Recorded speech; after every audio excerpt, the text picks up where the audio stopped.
one good thing about how challenging things are going today is that even if you can't close a deal, earn a commission, get paid, you can always just go down and rob a Walgreens, a CVS, or a Dick's Sporting Goods store, amongst a whole bunch of other places like Walmart without any type of fear of retribution or prosecution anymore. I'm not sure if that's how it's going everywhere else outside of the West Coast out here. But hey, listen, on the West Coast, we have options on the table. I hope you do too. So here's a question for you. Have we cultivated a culture that minimalizes consequence, personal responsibility, accountability, and common decency, or is it just me? It's probably just me.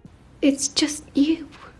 Anyways, I just saw a Bloomberg article, in Bloomberg of all places, that says the best action for you to take with your student loans that you promise to pay back by signing and taking the money, that your best course of action when the payment becomes due once again is to just not pay it. That's right, just don't pay it. Now excuse me while I go rob a drugstore right now. This is our new morality and it permeates everything. Get a load of this, guys, from Bloomberg, and I quote, "Ignoring federal student loan bills could be one good option for some when payments come due this fall. A one-year leniency program from the Biden administration will remove the harshest penalties for missing payments after billing resumes in October. That means prioritizing other higher interest debt might make sense, so says the experts." Now, never mind your obligation, what you agreed to pay. Never mind you took the money, spent the money. That wasn't your money in the first place. Accountability and responsibility, my friends, has set sail. Going on with Bloomberg, quote,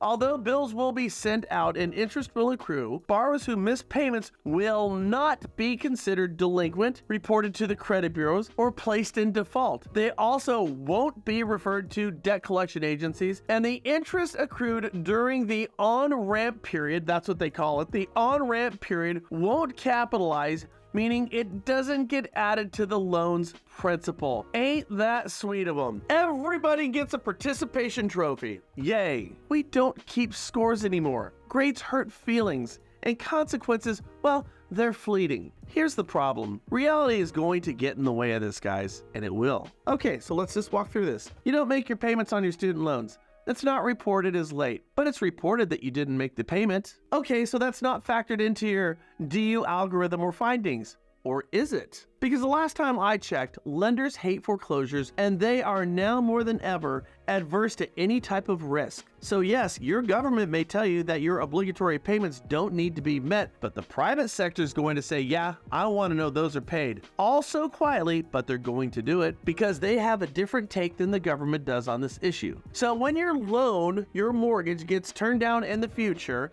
it won't be for the missed payments on your student loan, but in truth, you'll never know. However, I do, because when your lender is calculating your ability to repay, which is off your 1003, outside of it, the ATR, that other government overlay intended for consumer protection, yeah, that one. I'm gonna look at all of those missed payments and all of that missed interest that's been accruing all this time, and I'm gonna factor that into your ATR ratios, but not your findings, CLTV. Keep this one away from the government. And I'm gonna say to you, sorry, Charlie, you're way too much of a risk for me, even though your findings say that you're approved. Which means I'll be covering my ass as a lender by using your consumer protection against you. So the moral to the story, my dear friends, is this. When you talk with your clients who have student loans, or if you have student loans, if your kids have student loans, pay your damn bills. You agreed to it in the first place. That should mean something, and it will in the long run.